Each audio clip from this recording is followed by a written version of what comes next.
기도하는 여러분들을 축복합니다. 하나님께서 응답하실 것입니다.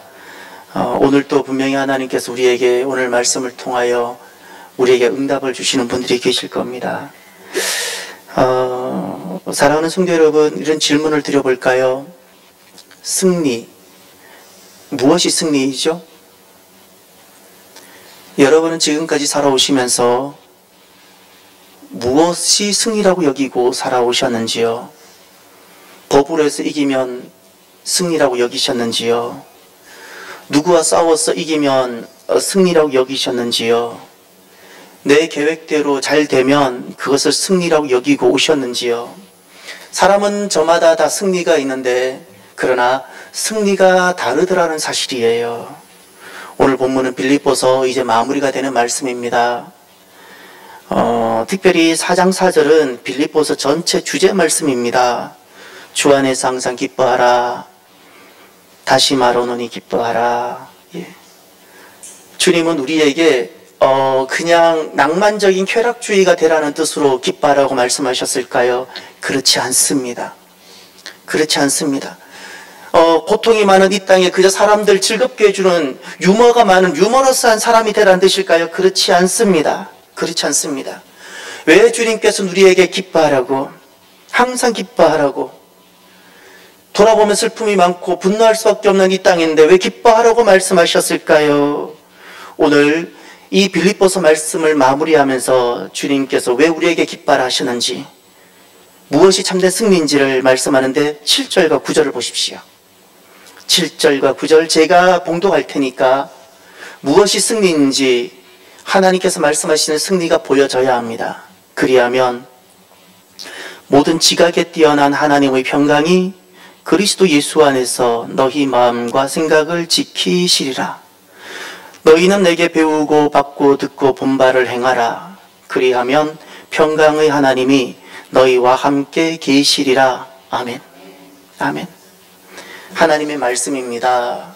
지난날 사도 바울을 통해서 다메섹에서 주님을 만난 이후 평생을 주님만을 위해 살았던 그 사도 바울을 통해서 빌립보 교회에게 주셨던 말씀이고 오늘 바로 우리들에게 주시는 말씀입니다. 여러분, 무엇이 승리일까요? 왜 우리가 항상 기뻐해야 할까요? 그것은 하나님의 평강 때문입니다. 할렐루야.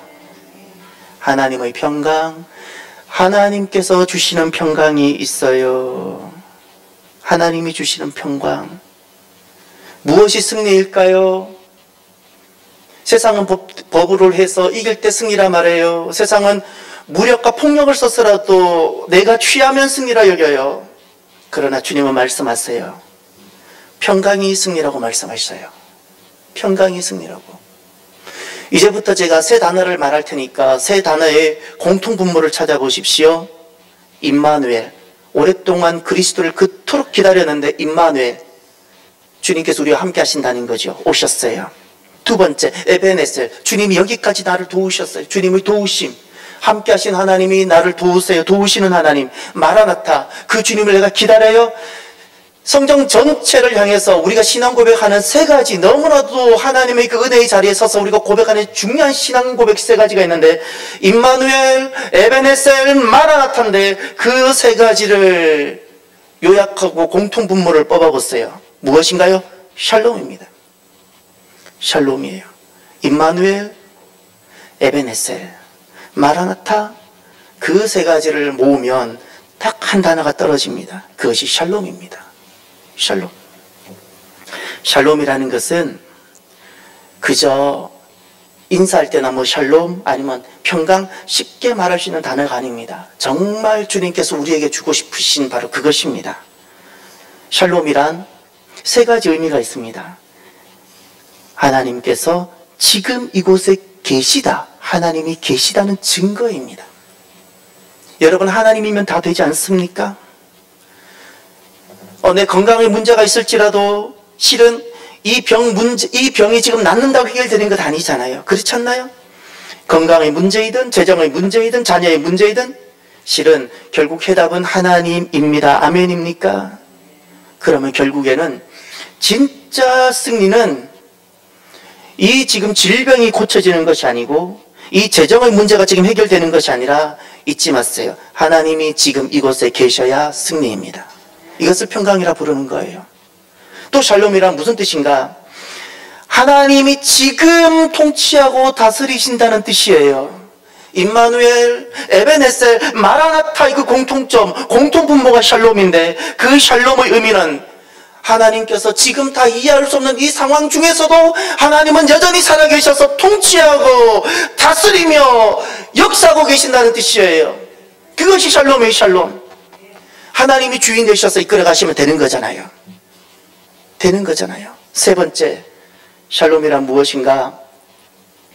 하나님의 뜻이 이루어진다는 말입니다. 하나님의 뜻이 이루어진다. 내 계획과는 다를 수 있어요. 내 생각과는 안 맞을 수 있어요. 이해할 수 없는 상황도 발생할 수 있어요. 그러나 샬롬이라는 것은 무엇인가니? 내 생각과는 다를지라도 누구의 계획과 누구의 생각은 이루어지는 거예요? 하나님의 계획. 할렐루야. 무엇이 승리일까요? 평강이 승리입니다. 샬롬이 승리입니다. 샬롬이면 됩니다. 다 이겨도 내가 샬롬을 잃어버렸어요? 진 겁니다. 잊지 마세요. 다 소유했어요? 그러나 내가 샬롬을 잃어버렸어요? 이미 진 거예요. 건강해요? 근데 샬롬이 없어요? 아픈 거예요. 그러나 아파요? 그러나 샬롬이 있어요? 건강한 거예요.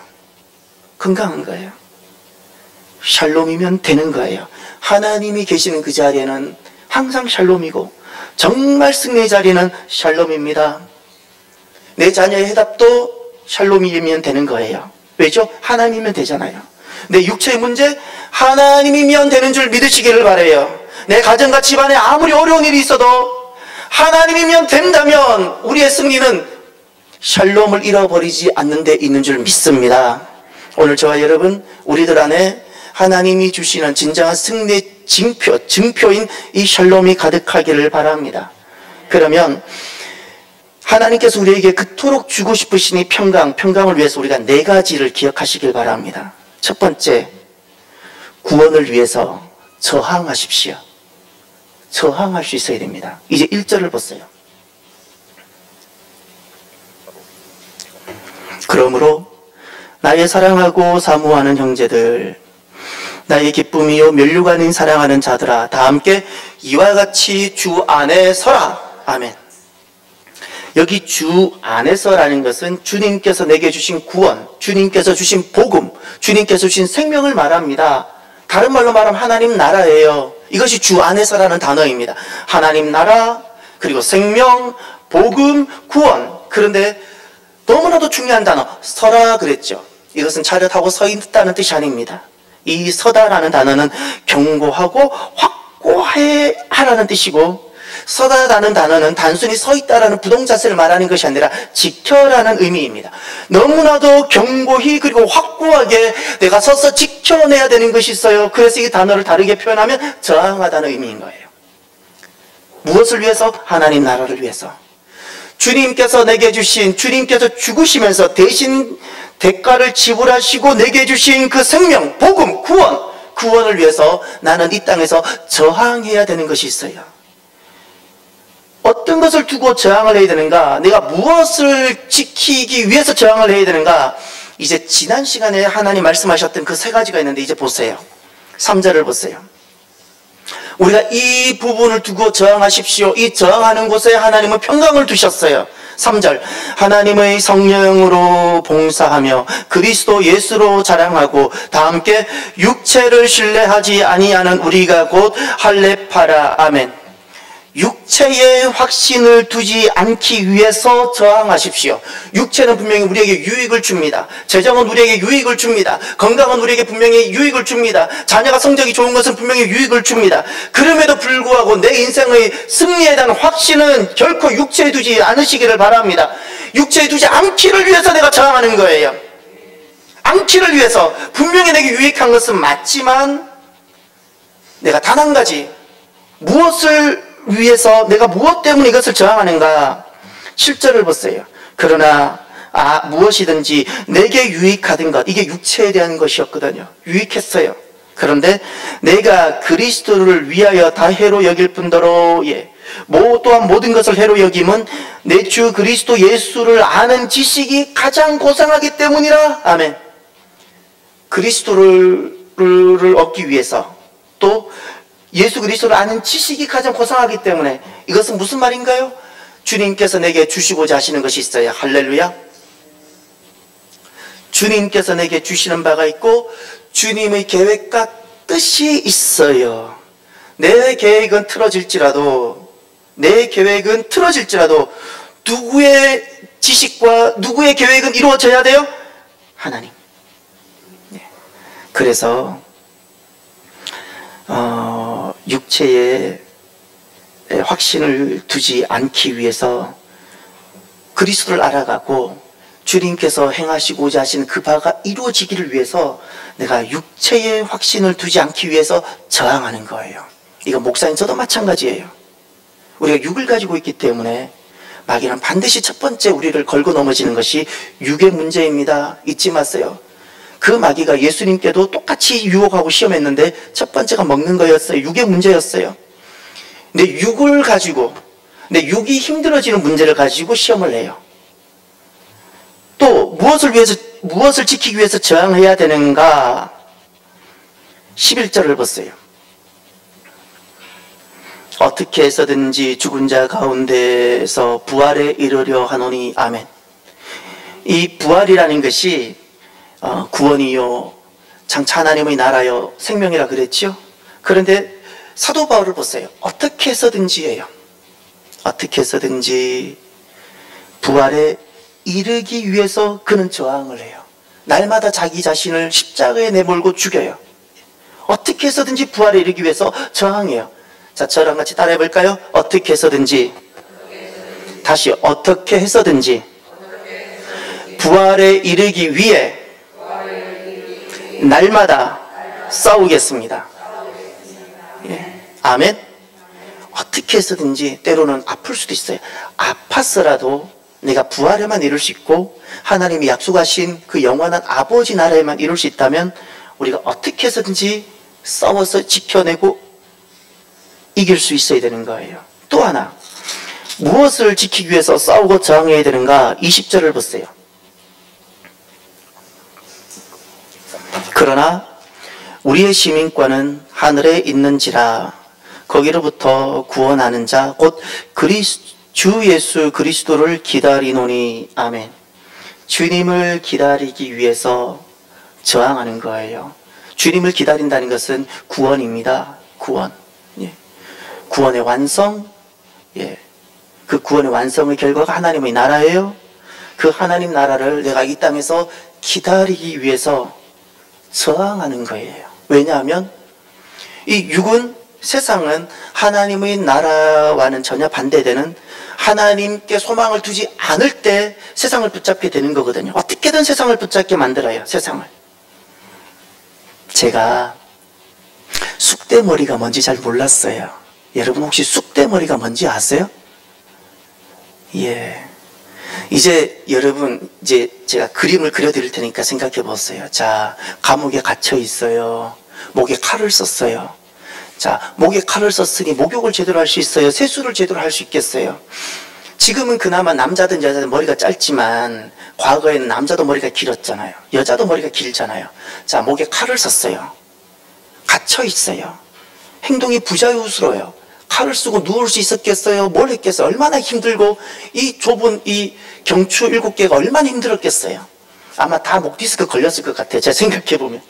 칼을 썼는데 머리가 어떻게 됐겠어요? 산발이 되지 않았겠어요? 요게 쑥대머리래요. 쑥대머리.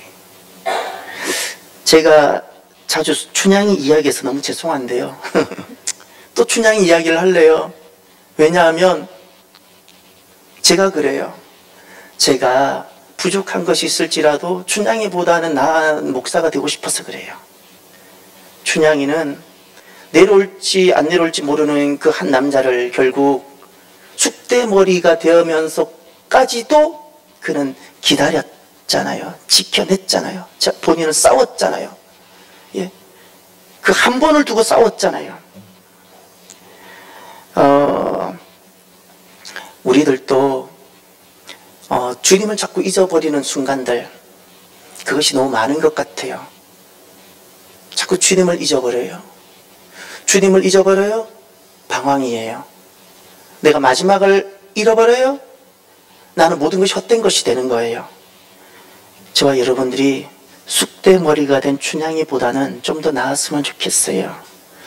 오늘날 우리의 몰골이 쑥대머리가 될지라도 오시는 주님을 기다릴 수 있는 저와 여러분이 되기를 바랍니다.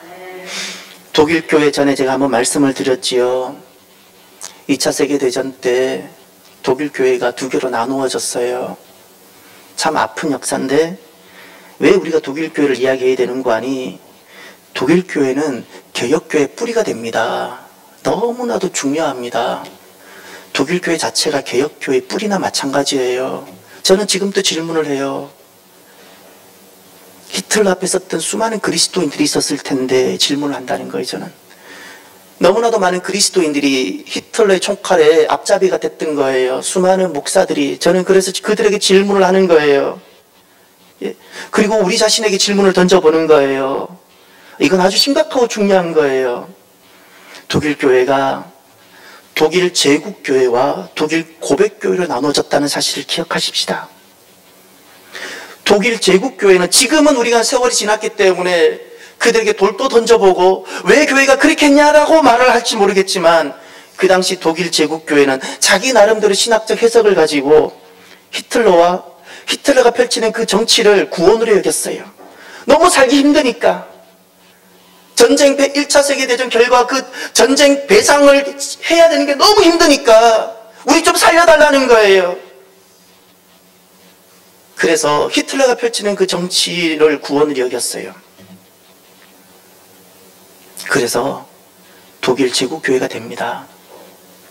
혹시 살기가 힘드세요? 어려움이 와요?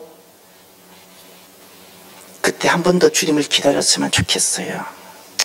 인생은 누구나가 위기가 다 오잖아요. 위기가 올 때 여러분은 어떻게 그 위기를 이기시나요? 제게 한번 물어봐 주세요. 저라고 여러분보다 더 힘이 있나요? 여러분보다 더 지식이 많겠나요?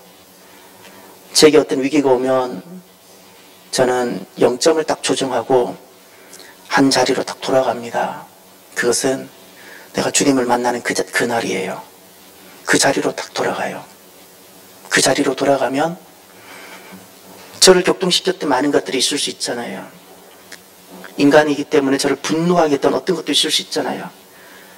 그것들에 사로잡히지 않을 수 있고 분별하게 되어져요.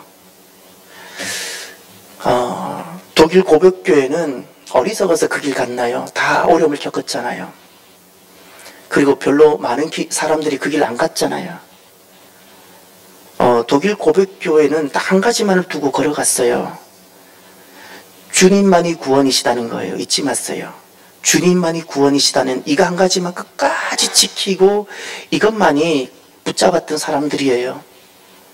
여러분들은 무엇이 승리라고 여기세요? 무엇이 승리일까요? 저는 제 짧은 삶을 통해서 주님께서 제게 분명히 주신 교훈이 하나 있어요. 아픔이었는데 교훈인데, 여러분 절대 예수님 외에는 그 누구도 영웅을 두지 마세요. 나도 모르게 독일 제국교회가 되는 거예요. 절대 영웅을 두지 마세요. 영웅 두지 마세요. 왜? 그리스도인들 안에 영웅이 있어요. 저와 여러분들이 주님께서 우리에게 주신 구원이 있지요.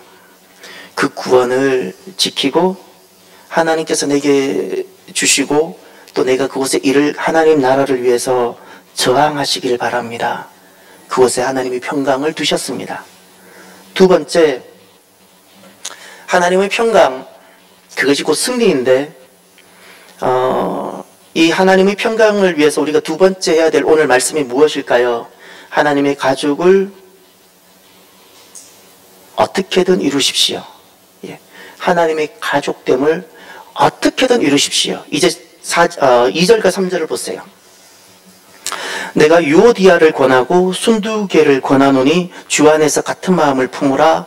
또 참으로 나와 멍에를 같이 한 내게 구하노니 복음에 나와 함께 힘쓰던 저 여인들을 돕고 또한 글레멘드와 그 외에 나의 동역자들을 도우라. 그 이름들이 생명책에 있느니라. 아멘. 여기 유오디아와 순두개가 있죠. 빌립보 교인들이에요. 그리고 어느 정도 교인들인가 하니 3절에 보면 유오디아와 순두개 이 두 여인들에 대해서, 자매들에 대해서 이렇게 말씀합니다. 복음에 나와 함께 힘쓰던 사람이라고. 지금 이 유오디아와 순두개가 주의 일 하다가 문제가 생겼어요. 서로 아마 좀 다투었던 것 같아요. 의가 상했던 것 같아요. 이유는 모르겠어요. 그게 이데올로기 문제인지 그것이 저런 것이든 어떤 것이든 주의 일 하다가 교회 안에서 의가 상했어요. 어떻게 해야 될까요? 네, 딱 칼을 빼들고 막 휘둘러요.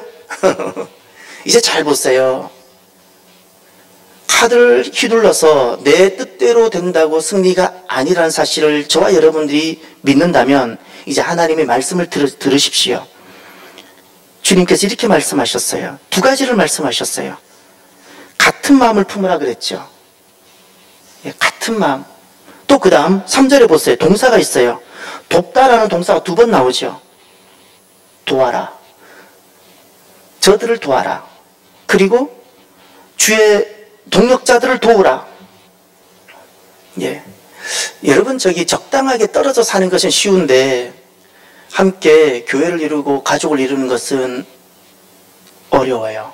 그런데 하나님은 어디에 평강을 두셨는가 하니 하나님의 가족을 이룰 때 평강을 두셨어요. 하나님의 나라는 공동체고 하나님의 나라는 우리가 이 땅에서 하나님의 가족을 이룰 때 그 하나님 나라를 그림자를 보게 되는 거예요. 그림자. 사랑하는 성도 여러분, 교회 생활을 하고 함께 살다 보면 서로의 약한 점과 허물이 보일 거예요. 그 허물은 내가 그와 함께 하고 싶지 않은 원인이 될 겁니다. 그때 잊지 마세요. 믿음으로 하나님의 가족을 이루어내십시오. 이루어내십시오. 여기에 하나님이 약속하셨어요. 하나님의 나라와 하나님의 함께 계심과 하나님의 다스리심과 하나님의 이루심. 할렐루야. 그렇다면 어떤 일이 있어도 가족을 이루는 능력을 가지시길 바랍니다. 가족을 이루는 능력. 도우시기를 바라요. 도우세요. 기도로 도우세요. 마음으로 도우세요. 몸으로 도우세요. 예. 도우세요. 할렐루야. 그래서 하나님의 가족을 어떻게 해서든지 이루시기를 바라요. 예. 세 번째, 하나님의 평강 어디에 있고 언제 우리가 하나님의 평강을 누릴 수 있을까요? 세 번째, 신앙적 성도의 품격을 가지십시오. 그냥 성도가 아닙니다. 신앙적 성도예요. 신앙적 성도의 품격을 가지십시오. 4절과 5절을 볼까요? 주 안에서 항상 기뻐하라. 내가 다시 말하노니 기뻐하라. 너희 관용을 모든 사람에게 알게 하라. 주께서 가까우시니라. 아멘. 주 안에서 항상 기뻐하라. 이것은 빌립보서 주제 말씀입니다. 빌립보서 주제 말씀, 항상 기뻐하라. 예. 여러분, 항상 기뻐하라고 한 그 이유가 7절에 나오는 겁니다. 예. 우리로 하여금 기뻐하라고 했던 이유는 그저 유머러스한 사람이 되라는 뜻이 아니라 7절을 다 같이 볼까요? 그리하면 모든 지각에 뛰어난 하나님의 평강이 그리스도 예수 안에서 너희 마음과 생각을 지키시리라. 아멘. 하나님께서 우리에게 무엇을 주시고 싶으셔서? 하나님의 평강. 할렐루야. 예. 그러면 여기에서 우리가 주목해야 될 것이 있는데 항상 기뻐하는 그 모습은 우리가 드러나는 삶의 모습, 형태가 하나 있습니다. 내가 하나님의 평강을 사모하면서 내가 살아가면서 이 땅에서 나그네로 살아가면서 내가 항상 기뻐해요. 믿음으로 기뻐해요. 종말론적으로 내가 기뻐해요. 그러면 그 기뻐하는 사람에게 나타나는 한 삶의 모습이 있어요. 외형적 모습이 있어요. 이건 눈으로, 우리 육의 눈으로 볼 수 있는 것이 하나 있어요. 그것이 우리 개역 개정판에는 관용이라고 번역되어 있어요. 관용. 그러나 그 관용이란 단어에다가 어렵지만 하나 단어를 한번 어디다 적어보세요. 헬라어인데 에피에이케스. 어려운 단어지만 꼭 하나 적어 놓으세요. 왜냐하면 우리가 쓰고 있는 이 관용이란 단어와 헬라어에서 쓰고 있는 이 단어가 약간은 차이가 있기 때문에 그래요. 그래서 이 의미를 좀 더 우리가 정확하게 알기 위해서 우리가 관용이라고 하는 것도 좋지만 에피에이케스라 그래서 좀 더 정확한 의미를 아는 게 참 좋은 것 같아요. 자, 그러면 에피에이케스란 무엇일까? 에피라는 것은 접두어인데 아마 여러분 예전에 공부할 때 영어 단어 공부할 때 다 기억나실 겁니다. 보캐브러리 공부하면서 에피라는 것은 어떤 접두어인가? 그 겉이란 뜻이에요. 겉. 그 둘러싸고 있는 그 외면 있죠. 외면. 이게 다 에피예요. 에피. 그러면 이 에피에이케스라는 것은 결국 무엇인가? 내 겉모습이라는 거예요. 내 육의 눈으로, 영의 눈으로도 아니에요. 육의 눈으로 볼 수 있는 어떤 모습이라는 거예요. 그 어떤 모습이 무엇일까? 잊지 마세요. 이 에피에이케스라는 것은 극단적이지 않는 거예요. 극단적이지 않아요. 그리고 절제된 온건한 중도예요. 요거 잊지 마세요. 극단적이지 않아요. 예. 그리고 절제된 온건한 중도. 이것이 너무 기니까 우리는 관용이라 번역한 거예요. 관용으로. 예. 이것이 그 에피에이케스의 단어입니다. 그런데 이 모습이 우리 겉으로 보여져야 된다는 거예요. 할렐루야. 이것이 우리 성도의 품격이어야 돼요. 품격. 하나님께서 우리 교회와 성도들을, 목사인 저도 마찬가지, 여러분들에게도 마찬가지, 하나님께서 원하시고 요구하시는 품격이 있어요. 품격이 있어요. 품격할 때마다 저는 생각나는데 저희 집안이 늘 생각나요. 집안은 굉장히 엄격했어요. 왜냐하면 집안의 그 가품과 품격을 굉장히 요구했기 때문에. 저희 집안에 한번 와보세요. 우리 집안에서는 말을 높이는 사람, 크게 소리 지르는 사람 아무도 없어요. 조용조용하게 말을 해요. 아주 엄격했거든요. 조용조용하게 말을 해요. 한번 와보시면 알아요. 집안에도 여러분의 품격이 있잖아요. 하나님 백성들은 품격이 좀 있었으면 좋겠어요. 그게 에피에이케스예요. 에피에이케스. 겉으로 드러나는 모습인데 왜 겉으로 드러나요? 속에 있는 것이 있기 때문에. 속에 있는 것이 있어요. 속에 있는 것이 있어서 극단적이지 않고 절제된 온건함이에요. 그런데 이 단어를 풀어야 돼요. 이 관용을 어디와 붙여야 되는 거 아니? 이 단어를 빼면 그냥 인격이 되고 인본주의가 되는데 5절을 하반절을 보세요. 주께서 가까우시니라 그랬죠. 요 단어를 붙여야 신앙적인 것이 되는 거예요. 요 단어를 빼면 인본주의가 되는 거예요. 좋은 성품이 되는 건데 제가 거듭 말해요. 좋은 성품을 말하는 게 아니에요. 신앙적이어야 돼요. 신앙적이라는 것은 무엇인가? 주께서 가깝다라는 거예요. 이것은 오시는 주님을 기다리는 마란타를 뜻하는 것이 아니라 주님이 내 곁에 있다는 뜻이에요. 눈으로 볼 때 너무나 불의가 있고 거짓이 있고 세상에 엉망임에도 불구하고 누가 내 곁에 계세요? 주님이 내 곁에 계세요. 내 손을 펼치면 뻗으면 주님께서 내 손을 잡을 수 있는 그 거리에 주님께서 계시다는 거예요. 그럼 이 말은 핵심이 무엇인가요? 이 말은 그저 주님이 내 가까이 계시다는 거리를 말하는 것이 아니라 주님께서 내 가까이 계시기 때문에 나는 항상 에피에이케스 하겠다라는 그 고백은 내 가까이 계시는 그 주님께 내 모든 것을 맡기겠다는 뜻이에요. 할렐루야. 맡긴다는 것은 무엇일까요? 예, 결과와 심판을 맡긴다는 거예요. 잊지 마세요. 세상이 어려운 이유가 심판을 하나님께 안 맡기고 우리가 다 해버리잖아요. 예. 결과를 하나님께 안 맡기잖아요. 내가 결과를 할 때 치워버리잖아요. 주님 가까이 계시는데 주님을 아무것도 하지 않는 분으로 만들어 놓잖아요. 우리가 아무것도 하지 못하시는 분으로, 무능하신 분으로 우리가 만들고 있잖아요. 제가 다윗을 좋아하는 이유가 다윗은 끊임없이 이 부분을 너무나도 속상하고 분노하고 이럴 수 있는데 그 부분을 항상 주님께 맡겨요. 주님께 맡겨요. 주님께 맡겨요. 잊지 마세요. 어떤 일이든 결과를 반드시 주님께 맡겨드리십시오. 결과를 주님께 맡겨드리지 않는다는 것은 여전히 나는 주님을 의탁하지 않는 거예요. 결과를 내가 딱 붙들고 있어요? 내가 주인인 거예요. 내가 주인인 거예요. 신앙적 성도의 품격을 나는 잃어버리고 있는 거예요. 심판과 결과를 주님께 반드시 내어드리십시오. 심판과 결과를 반드시 주님께 내어드리십시오. 그리고 주님께서 주시는 대로 받으려고 준비하세요. 어떻게 해서든 어떤 상황에서든 나는 에피에이케스가 되도록 준비하셔야 되는 거예요. 왜냐하면 하나님이 옳으세요. 잊지 마세요. 하나님이 옳으세요. 지금은 우리가 이런 것이 옳은 것 같고 이것이 선인 것처럼 보이지만 결국 잊지 마세요. 하나님이 옳으세요. 그렇다면 하나님께 다 내어드리고 결과를 주님께 받으십시오. 이것이 옳은 겁니다. 이것이 내게 복입니다. 여기에 하나님이 평강을 두셨어요. 신앙적 성도의 품격을 지키는 것. 끝으로 네 번째, 하나님의 평강 어디에 두셨을까요? 마음을 염려로부터 감사로 전환하십시오. 내 마음이에요.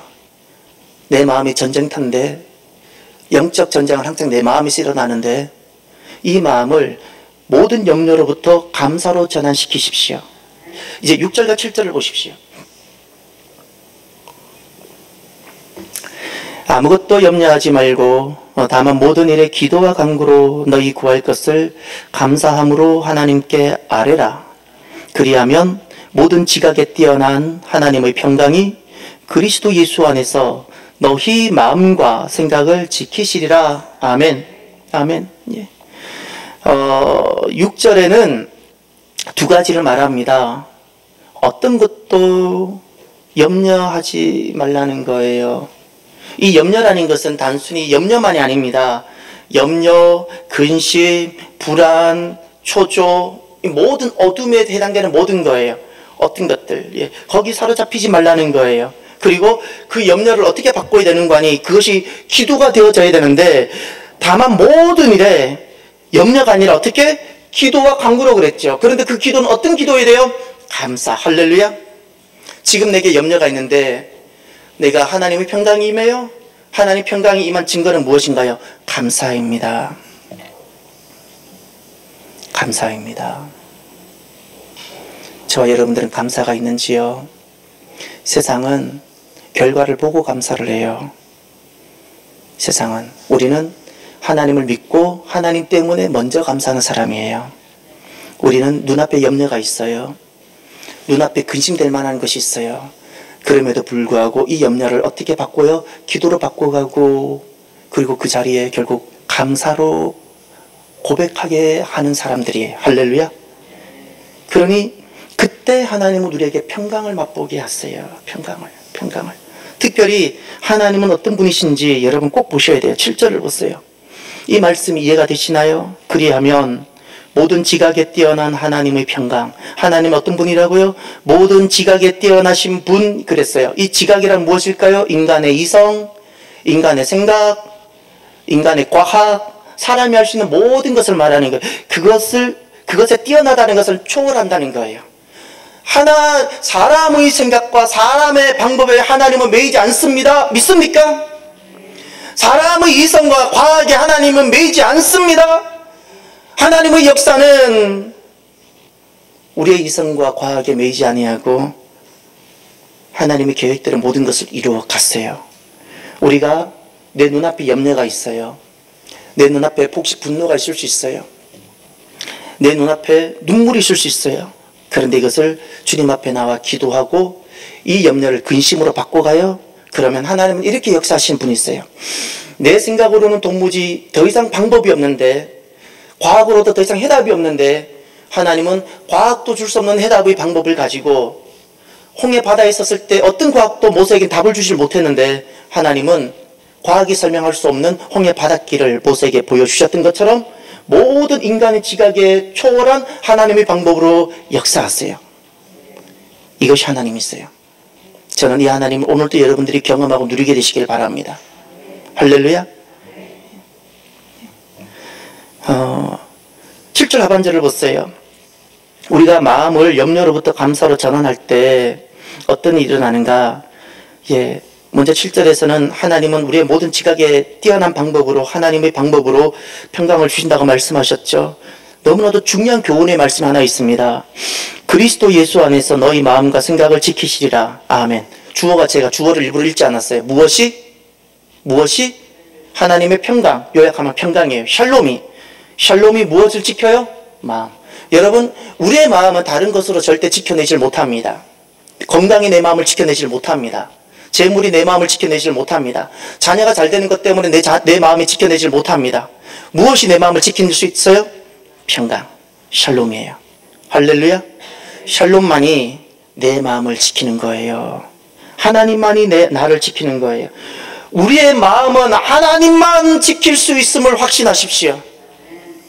다 잃어버려도 하나님만 내가 지키고 있다면 그 사람은 소망 있고 승리자가 되지만, 모든 것을 가졌지만 내 마음 하나님이 지키시도록 하고 있지 못한다면 이미 그는 모든 것을 가지고도 패배자인 거예요. 우리가 살아가면서 무슨 일을 하면서든 어떤 일을 하면서도 우리가 생각해야 될 것이 있어요. 그것이 8절입니다. 왜 내 마음을 항상 염려로부터 감사로 전환해야 되는지 이제 8절에 보면 우리 삶이 나옵니다. 자, 이제 보세요. 끝으로 형제들아, 무엇에든지죠. 자, 무엇에든지 우리가 어떤 삶을 살든지, 내가 무슨 말을 하든지 누구를 만나든지, 자, 이제부터 표시를 해보세요. 첫 번째, 참되며. 이건 거짓의 반대말이에요. 거짓말하지 않는 참됨을 말합니다. 참. 그 다음에 경건하며. 이것은 정직하며 존경받을 만한 것을 말하는 것이고, 그 다음에 오르며. 이건 의로움을 말하는 것이고, 옳아야 되고, 네 번째, 정결하며 순수하며 말하는 거예요. 이중마음, 두 마음을 품지 않는 거예요. 이것은. 그리고 사랑받을 만하고, 아주 러블리하고, 그 다음에 칭찬받을 만하다 그랬죠. 좋은 평가가 있어야 되는 거예요. 그런데 우리가 무슨 일을 하든지 이렇게 해야 되는데, 그 다음 가로로 묶었어요. 무슨 덕이 있든지 거긴 가로로 묶어보세요. 무슨 덕이 있든지, 무슨 기림이 있든지 여기까지 가로로 묶었어요. 사람이 나를 이렇게 생각하면 나에게 막 탁월함이 있다고 나를 높여요. 또 사람이 나를 막 이렇게 칭찬하고 높여요. 그럴 때마다 이런 것들을 생각하라 그랬어요. 내가 무엇이든지 참된지, 나에겐 경건이 있는지, 나에겐 옳은지, 나에겐 정결함이 있는지, 나에게는 사랑받을 만한 것이 있는지, 나에겐 좋은 평가가 있는지를 늘 생각하라 그랬어요. 왜 그럴까요? 이유가 무엇인가요? 나의 인간됨을 훌륭하게 하기 위해서? 아니요. 9절입니다. 다 같이 볼까요? 시작. 너희는 내게 배우고 받고 듣고 본 바를 행하라. 그리하면 평강의 하나님이 너희와 함께 계시리라. 아멘. 이것 때문에 우리는 좋은 인간됨을 누리기 위해서 살아가는 사람이 아니고요. 그래서 제가 계속해서 성품이 아니라고 제가 그러잖아요. 믿음입니다. 믿음이라고요. 우리가 참되고 경건하고 오르며 정결하며 이와 같은 쭉쭉쭉 삶을 살아가는 이유는 인간 성공이 아니라 무엇 때문에? 믿음. 그 믿음은 무엇인가요? 하나님의 평강이 우리와 함께하게 하기 위해서. 하나님이 함께하는 사람. 할렐루야. 이것 때문에. 사랑하는 성도 여러분, 무엇이 승리일까요? 무엇이 우리가 잘 사는 것일까요? 우리가 돌아보면 인생은 참 아픔이 많고 눈물이 많은데, 돌아보면 우리를 분노하게 하는 것이 참 많잖아요. 무엇이 승리일까요? 샬롬만이 승리입니다. 샬롬만이 승리입니다. 오늘도 저와 여러분들이 하나님이 우리에게 주시는 그 샬롬이 가득한 복된 귀한 성도들이 되시길 바랍니다. 눈을 감으실까요?